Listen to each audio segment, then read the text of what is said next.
ንጉሱን ፍለጋ ታምራት ኃይሉ ጸሐፊው ነው። በ20 ዓመት የጋዜጠኝነት ሕይወታቸው እንደዚህ ዜና አስደንግጧቸው አያውቅም። ከዓመታት በፊት ሀገር ምድሩ አልቅሶ የቀበራቸው የሀገሪቱ ንጉሥ በሕይወት ስለ መኖራቸው የሚናፈሰው ወሬ በራቸውን አንኳኩቶ ቢሮ ድረስ የገባው ቀጣዩን የጋዜጣቸውን እትም የተመለከቱ ጉዳዮችን ከጋዜጠኞቻቸው ጋር ለመነጋገር ስብሰባ በተቀመጡበት ወቅት ነው። በከተማው ውስጥ እየተወራ ያለውን ወሬ ያልሰሙ በመምሰል በስብሰባው ላይ ሌሎች ርዕሰ ጉዳዮች ላይ በማተኮር ሲናገሩ አንዷ ሪፖርተር በመሃል እጇን አውጥታ የንጉሱስ ነገር አለች።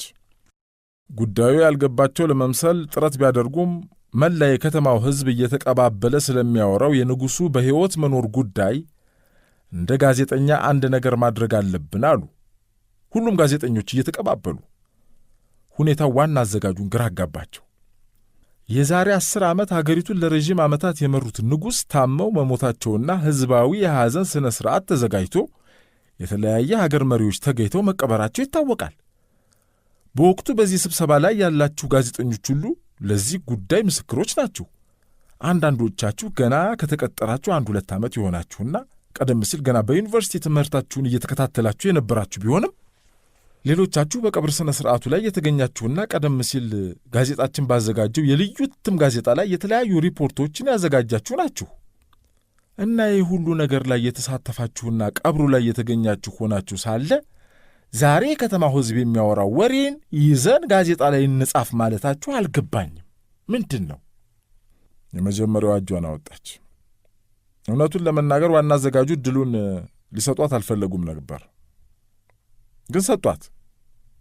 እንደ ጋዜጠኛ ንጉሡ ሞቱ ሲባል ሰምቻለሁ። ሰዎች ሲያለቅሱም በቴሌቪዥን ቤቴ ሆኜ ተመልክቻለሁ። ነገር ግን አሁንም ድረስ ስለ ንጉሡ ሞት የማላውቃቸውና እንደ ጋዜጠኛ ብጠየቅ አስረግጬ ልናገራቸው የማልችላቸው ነገሮች አሉ አለች። ምንድን ናቸው? ለምሳሌ ንጉሡ ሞቱ ተብሎ የዛሬ 8 ዓመት ሲለቀስ እኔ ጋዜጠኛ አልነበርኩም። ጋዜጠኛ ብሆን ግን መጠየቅና ማጣራት ያሉብኝን ነገሮች ሳላጣራ ምንም አይነት ዘገባ አልዘግብም ነበር። ሁሉም ግራ ተጋባ። በከተማው እየተወራ ባለው ወሬ ላይ እምነት ያላት ይመስላል። አንድ ጋዜጠኛ በአንድ ጉዳይ ላይ ጥርጣሬ ማሳደሩ ትክክለኛና እውነተኛ ዘገባ ለሕዝቡ ለማቅረብ እንደሚያግዘው ግልጽ ነው።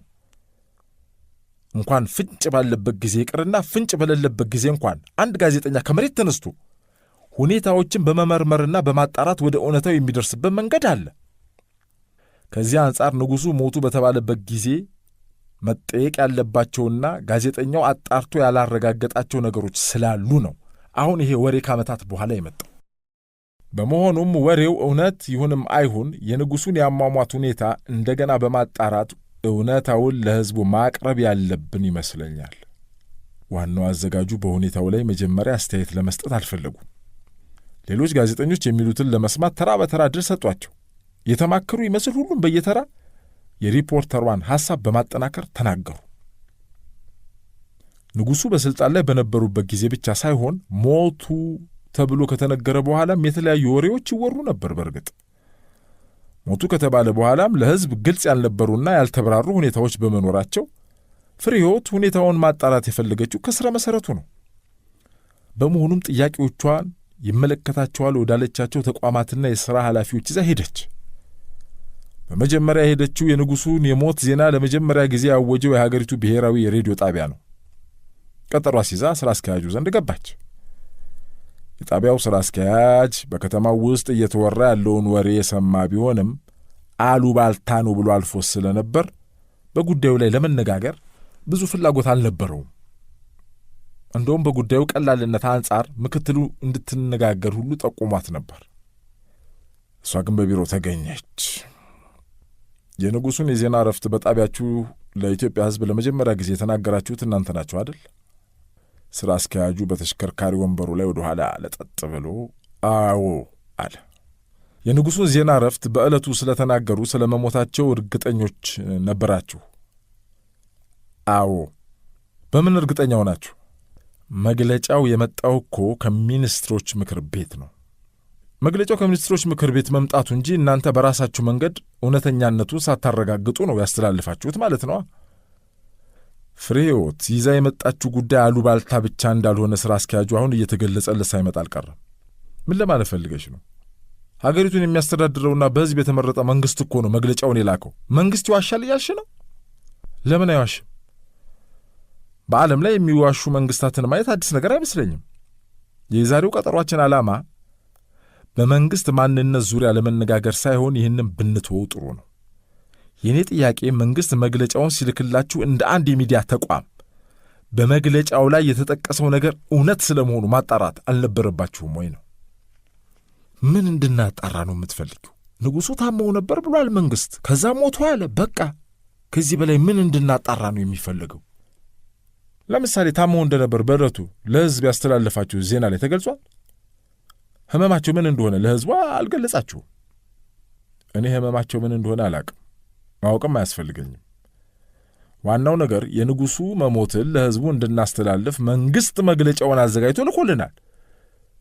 ከዚህ በፊት እንደምናደርገው ይህን ሳንጨምር ሳንቀንስ አስተላልፈናል። አሉባልታ እየያዛችሁ እየመጣችሁ በሰላም ያረፉትን የንጉሣችንን ነፍስ አትረብሹ። ጨርሻለሁ። ፍሬህይወት አመስግና ወጣች። ከሬዲዮ ጣቢያ እንደወጣች በቀጥታ ያመራችው ንጉሡ ሞቱ በተባለ ማግስት አስከሬኑን ይዘው ከውጭ አገር ካመጡት ከፖሊስ ከምድር ጦርና ብሔራዊ ደህንነት ከተውጣጡ ኮሚቴ አባላት ሰብሳቢ ጋር ነበር። ሻለቃ፣ የዛን ዕለት አስከሬን ለማምጣት የሄዳችሁት ወዴት አገር ነው? ግር አላቸው። እስከ ዛሬ ድረስ ማንም ጠይቋችሁ የማያውቀው ጥያቄ አሁን መጣ። ምን ብለ ይመልሱ? ወዴት አገር እንደበረርን አላቅም፣ ግን ማታ ላይ አውሮፕላን ስለተዘጋጀ ቶሎ ግቡ ተብለም መሄዳችንን አስታውሳለሁ። ወዴት አገር እንደበረርን ግን እውነት አላቅም። የንጉሡን አስከሬን ለማምጣት ስትሄዱ የአስከሬን ሳጥን ይዛችሁ ነበር? አልያዝንም። እዛው ተዘጋጅቶ ይጠብቃችኋል ስለተባለ ባዶ እጃችንን ይሄር ነው። እዛ እንደደረሳችሁ ምን አደረጋችሁ?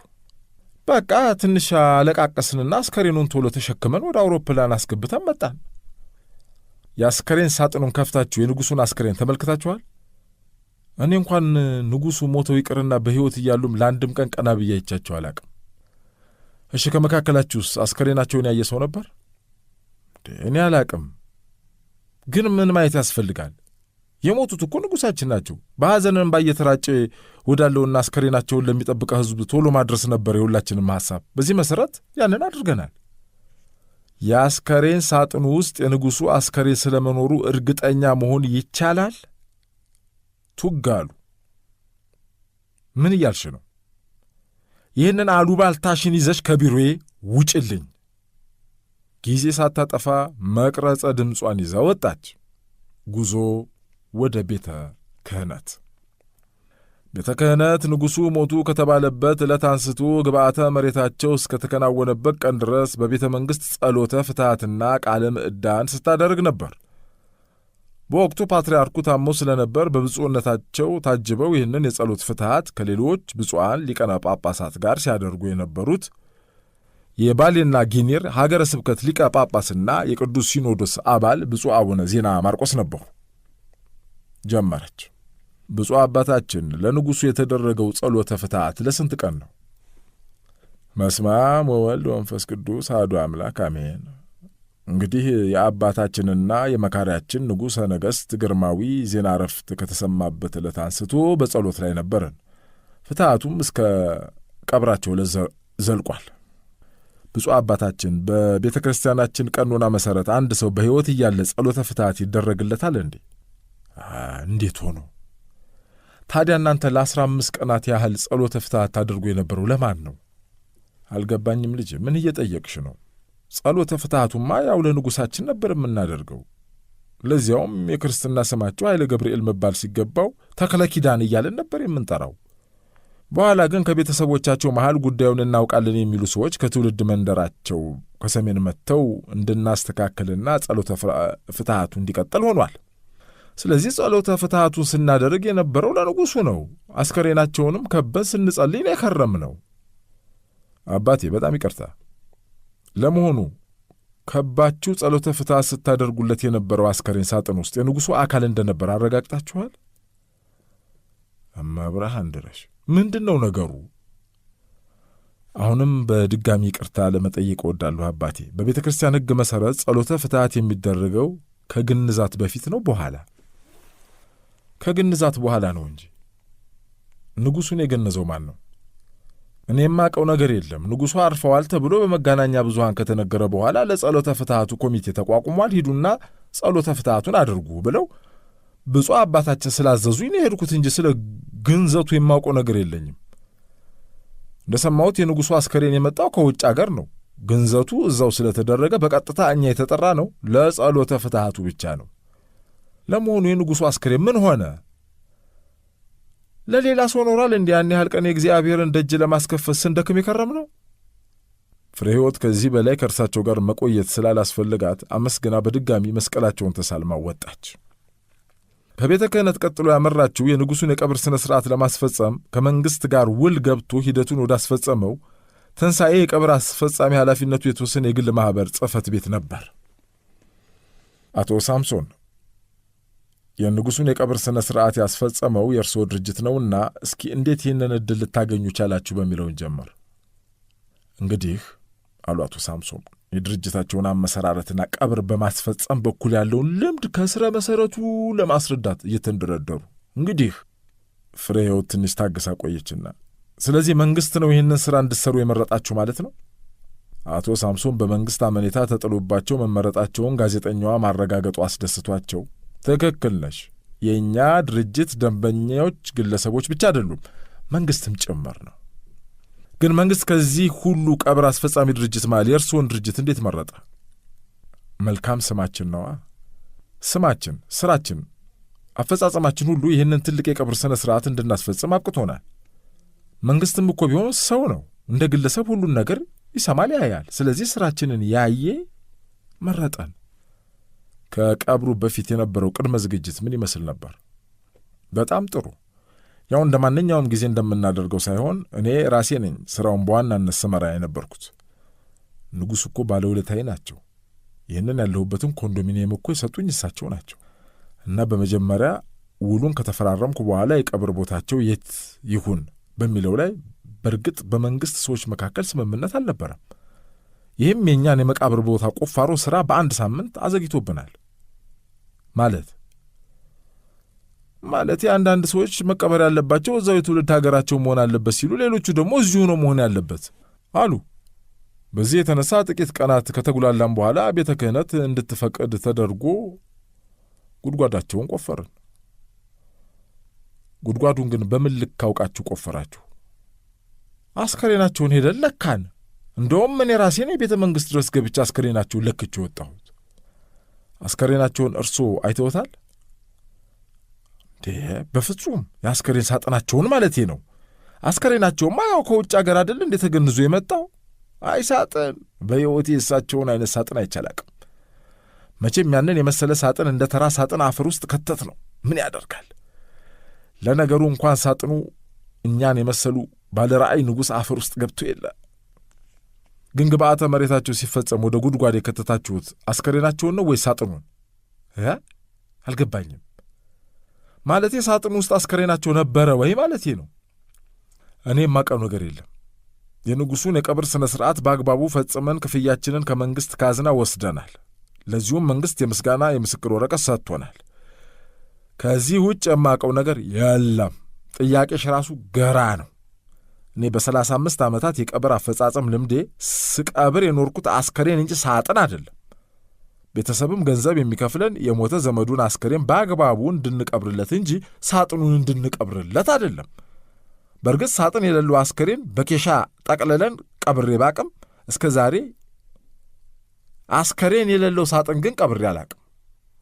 ያ የንጉሡ አስከሬን አለበት የተባለው ሳጥን ውስጥ ግን የንጉሡ አስከሬን ስለመኖሩ እርግጠኛ ነዎት? በቢሮ የለቀሽ ውጭልኝ። ከመንግሥት ጋር እኔ በማጋጨት እንዲያስረኝ ነው እንዲህ ለጥቆማ የመጣሽው ነው ወይስ ደንበኞች እንዲሸሹ ተልከሽ ነው? ወጣች።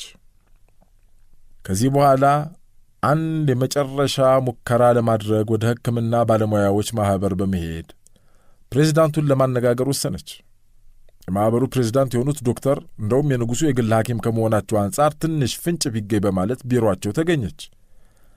ዶክተሩ ወደ ቀዶ ጥገና ክፍል ከ30 ደቂቃ በኋላ ሊገቡ በመሆኑ ፍሬ ሕይወት ቃለ ምልልሷን የጀመረችው በፍጥነት ነበር። ዶክተር ንጉሡ በሕመም ሳቢያ መሞታቸው በወቅቱ ተገልጾ ነበር። ምንድን ነበር ሕመማቸው? እንግዲህ አሁን ላይ ሕመማቸው እንዲህ ነበር ብዬ ለመናገር ቢከብደኝም በአብዛኛው ከሥራ ውጥረት ጋር የተያያዘ የአእምሮ ረፍት ማጣት ሊሆን ይችላል ብዬ ገምታለሁ። እርስዎ የሚያከሟቸው ጊዜ በዚህ አይነት ችግር እንዳለባቸውና ማስተካከል እንዳለባቸው ነግሯቸው ያውቃሉ? አዎ ነግራቸዋለሁ። ሁኔታውን አስተካክለውም ከጭንቀት ነፃ መሆናቸውን ነው ማቀው። ታዲያ ለሞት ያበቃቸው ሕመም ምንድን ነው? እንግዲህ በመጨረሻ ላይ ሕይወታቸው ከማለፉ በፊት እኔ ስላላከምኳቸው ሕመማቸው ይሄ ነበር ለማለት ይቸገራለሁ። አንድ ሰው በሕክምና ሙያ ሞተ የሚባለው እንዴት ነው? እንግዲህ የተለያዩ የሞት ደረጃዎች ቢኖሩም የልብ ለተወሰነ ደቂቃ ሥራ ማቆም በዋናነት ሞትን ያስከትላል። ያን ጊዜ ያ ሰው ሞተ እንላለን። ከዚህ አንጻር ንጉሡ ሞቱ ሲባል በዚህ ደረጃ ላይ ስለ መድረሳቸው በሕክምና ተረጋግጧል? ይኸውልሽ እኔ ንጉሡ ሲሞቱ ሲባል በቦታው አልነበርኩም እኮ አልኩሽ። የሞቱትም ከሀገር ውጭ ነው። ስለዚህ በወቅቱ በስፍራው የነበሩ ሐኪሞች ናቸው ይህንን ሊያረጋግጡ የሚችሉት ብዬ ነው ማስበው። የንጉሡ አስከሬን ወደ ሀገር ቤት ከመጣ በኋላ በሕክምና ሙያ በትክክል መሞታቸውን ለማረጋገጥ ሞክራችኋል? እኛ አልሞከርንም። ምክንያቱም ውጭ ሀገር ይሄ ሁኔታ ተረጋግጧል ብለው ስለነበር ድጋሚ ለማረጋገጥ አላስፈለገንም። የንጉሡ የሕክምና ማስረጃ ዶክመንቶችስ ተመልክታችሁታል? እኔም ጠይቄ ነበር፣ ይላካል ተብሎ ነበር፣ ግን የሰጠኝ የለም።